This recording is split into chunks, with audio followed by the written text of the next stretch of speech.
শ্রীমদ্ ভগবদ্গীতার জ্ঞান অসাধারণ রহস্যে ভরপুর।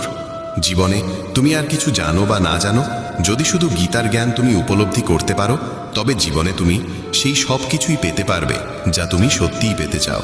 তোমার জীবনের সবচেয়ে বড় দুঃখ, দুর্দশা, অশান্তি, সমস্যা সব কিছুকে সহজেই দূর করতে পারবে।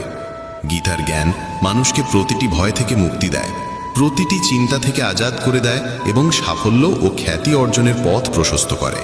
তাই প্রতিদিন ঘুমানোর আগে এবং সকালে ঘুম থেকে উঠে অবশ্যই এই জ্ঞান শুনবে, মনোযোগ দিয়ে গ্রহণ করবে।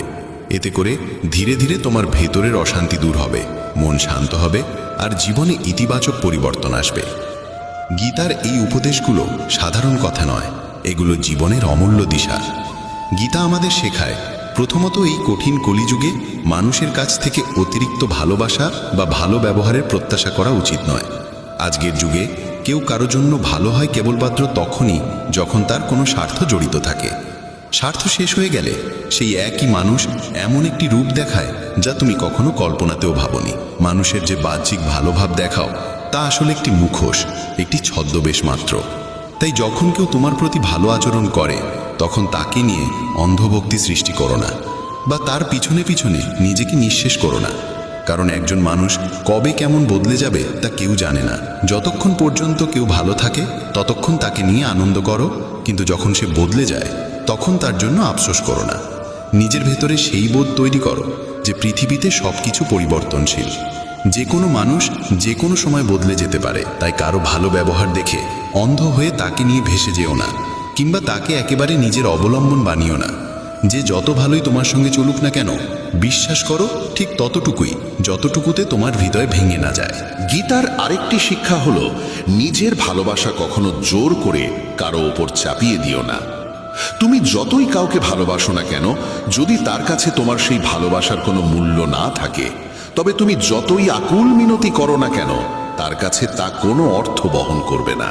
যেমন যদি কেউ কোনো বানরকে হীরের মালা পরিয়ে দেয়, তবে মানুষ তাকেই পাগল বলবে, কারণ বানরের কাছে সেই মহামূল্যবান জিনিসের কোনো দাম নেই, সে সেটিকে ভেঙে ফেলে দেবে।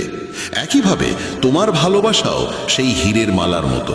যদি তুমি তা এমন এক মানুষের ওপর নষ্ট করে দাও যার হৃদয় সেই যোগ্য নয়, তবে শেষে শুধু আফসোস আর কান্নাই তোমার প্রাপ্য হবে। তাই যদি তুমি না বুঝে কারো কাছে তোমার ভালোবাসা উজাড় করে দাও, তবে ভুলটা তোমারই ধরা হবে, অন্যের নয়।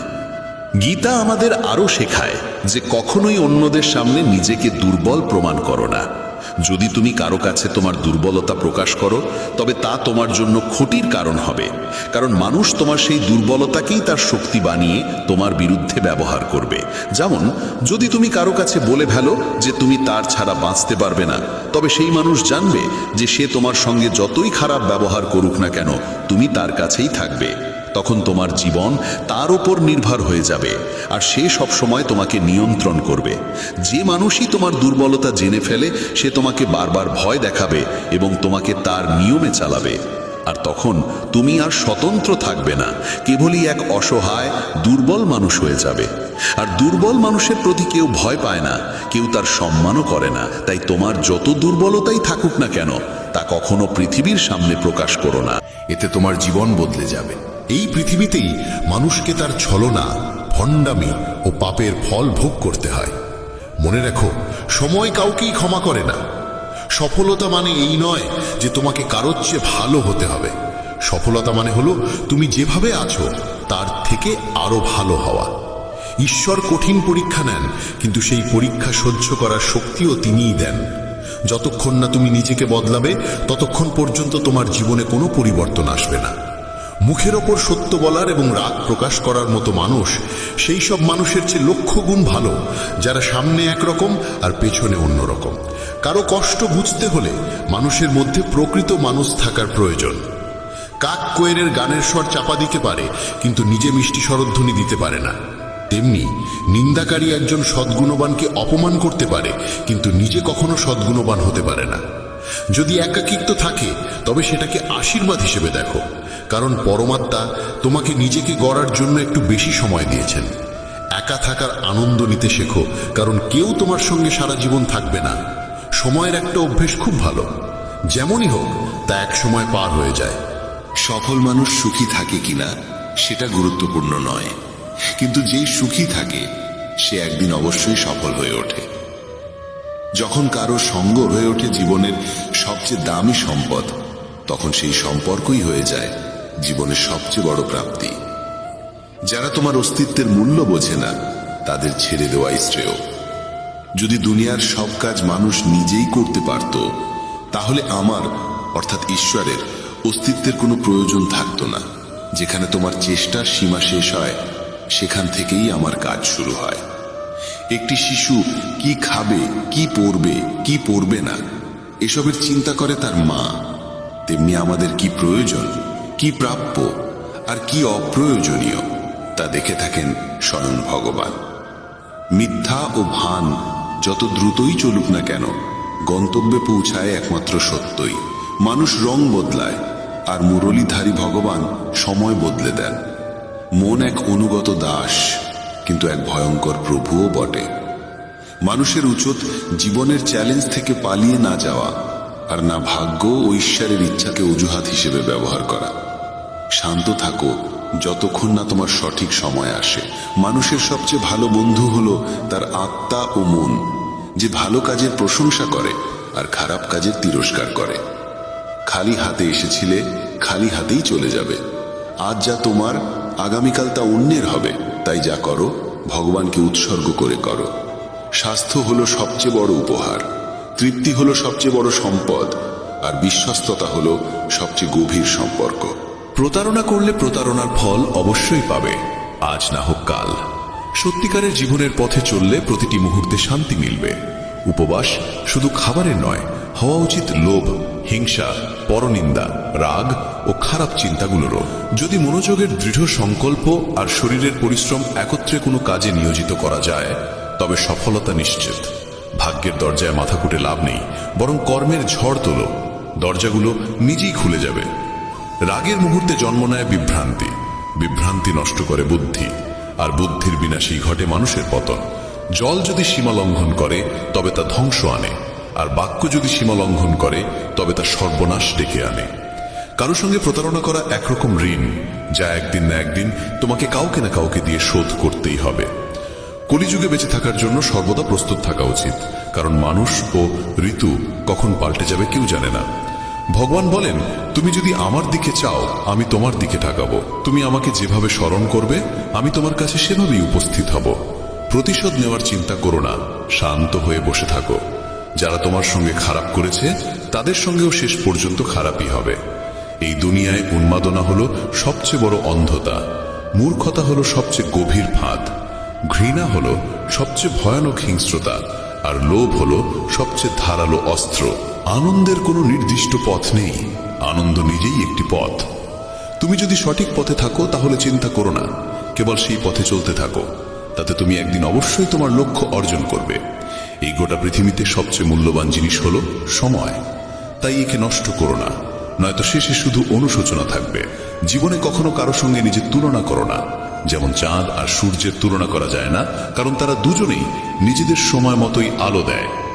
যদি কোনো কাজ করতে ভয় লাগে তাহলে মনে রেখো, ভয় নিজেই জানিয়ে দিচ্ছে যে সেই কাজ সাহসের দাবি রাখে। যাদের স্বপ্ন বড় এবং উদ্দাম হয় তাদের পরীক্ষাও কঠিন হয়। তাদের সাহস মাঝে মাঝে ভেঙে পড়ে, কিন্তু তাদের জেদ কখনো থামে না। পাহাড়ের উচ্চতা কখনো তোমাকে এগিয়ে চলা থেকে থামাতে পারে না, কিন্তু জুতোর ভেতরে থাকা একটি ছোট্ট কাঁকড় তোমার পথ আটকে দিতে পারে। সেই কাঁকড়টা ছেড়ে ফেলে দাও। কেবল মৃত মাছই জলের স্রোতের সঙ্গে ভেসে চলে, জীবন্ত মাছ নিজের পথ নিজেই খুঁজে নেয়। তোমার সাহসকে এটা বলো না যে সমস্যা কত বড়, বরং তোমার সমস্যাকে এটা বলো যে তোমার সাহস কত শক্তিশালী। সেই সত্যিকারের সফল যে কেবল শত্রুর উপর নয়, নিজের বাসনার উপর জয়লাভ করে। যদি শুধুমাত্র এই কারণে তুমি তোমার স্বপ্নের পেছনে ছোটা বন্ধ করে দাও যে কেউ মনে করে তুমি সেটা পারবে না, তবে সেটা তোমার স্বপ্ন নয়, শুধু একটুখানি ইচ্ছা। যারা তোমাকে ঘনিষ্ঠভাবে চেনে না তাদের কথায় কান দিও না, সামনে এগিয়ে চলো, কিছু করে দেখাও। জীবনে ভালো মানুষের খোঁজ করো না, বরং নিজেই একজন ভালো মানুষ হয়ে ওঠো। কে জানে, তোমাকে দেখে হয়তো কারো দীর্ঘ অপেক্ষা শেষ হয়ে যাবে। যদি তুমি উঠতে না পারো তাহলে দৌড়াও, যদি দৌড়াতে না পারো তাহলে হাঁটো, যদি হাঁটাও না পারো তাহলে হামাগুড়ি দাও। কিন্তু যাই করো না কেন সব সময় এগিয়ে যাও, একবার এক গুরু তার শিষ্যদের জিজ্ঞেস করলেন, তোমরা কি জানো আমাদের ভিতরে একটি বিরাট যুদ্ধ চলতেই থাকে? সবাই চুপ করে রইল। তখন গুরু বললেন, আসলে আমাদের ভিতরে সব থেকে বড় যুদ্ধটি হয় দুইটি নেকড়ের মধ্যে। এক হলো কালো নেকড়ে, যে ক্রোধ, হিংসা, অহংকার, দুঃখ, অপরাধ বোধ, লোভ, চুরি আর মিথ্যার ভাষা বলে। আর অন্যটি সাদা নেকড়ে, যে আনন্দ, প্রেম, করুণা, শুভবুদ্ধি আর সদিচ্ছার ভাষায় কথা বলে। এই যুদ্ধের কোলাহলে আমরা ভিতরের শান্তিকে হারিয়ে ফেলি আর বাইরে কোথাও সেটা খুঁজতে থাকি। গুরু বললেন, এই যুদ্ধ থেকে কেউই মুক্ত নয়। এই লড়াই আমার মধ্যেও চলে, তোমাদের মধ্যেও। তখন শিষ্যরা জিজ্ঞেস করল, গুরুজি, তাহলে এই যুদ্ধের জয় কার হবে? গুরু বললেন, যাকে তুমি খাদ্য দেবে সেই জিতবে। খাদ্য দেওয়া মানে হলো আমাদের মনোযোগ যার দিকে যাবে সেই শক্তিশালী হয়ে উঠবে। তাই ক্রোধের আগে করুণাকে, লোভের আগে উদারতাকে, উদ্বেগের আগে শান্তিকে আর হিংসার আগে সদ্ভাবনাকে বেছে নেওয়া উচিত। এইভাবে আমাদের মন ধীরে ধীরে আনন্দময় হয়ে ওঠে। যেমন শরীরকে বিশ্রাম দিলে সে নিজে নিজে সেরে ওঠে, তেমনি আমাদের মনকে যদি শব্দহীন বিশ্রাম দেওয়া যায় সে নিজেই নির্মল হয়ে ওঠে। জীবনে কখনো কাউকে বলো না যে তোমার জন্য সময় বার করো। যদি সে তোমাকে গুরুত্ব দেয় তাহলে সে নিজেই সময় বার করবে, আর যদি গুরুত্ব না দেয় তাহলে পাশে থেকেও সে তোমার হবে না। সময় কখন রং বদলায় কেউ জানে না, কারণ যেদিন রাতে শ্রীরামকে রাজত্ব দেওয়া হচ্ছিল তার পরদিন সকালেই তাকে বনবাস দেওয়া হয়েছিল। রাগ হওয়া খারাপ নয়, খারাপ তখনই যখন রাগে নিজের বিচার বোধ হারিয়ে ফেলি। সৃষ্টিকর্তা তোমাকে আলাদা করে সৃষ্টি করেছেন, তাই অন্যের মতো হয়ে নিজের আসল পরিচয়কে মুছে ফেলো না। সফলতা প্রথমে তোমার মনের ভিতরে জন্ম নেয়, তারপর জীবনের বাস্তবতায় রূপ নেয়। সফল মানুষ নিজের সিদ্ধান্ত দিয়ে পৃথিবীকে বদলে দেওয়ার শক্তি রাখে, আর যারা ব্যর্থ হয় তারা পৃথিবীর ভয়ে নিজের সিদ্ধান্ত বদলে ফেলে। তাদের বেশি গুরুত্ব দিও না যারা তোমাকে উপেক্ষা করে।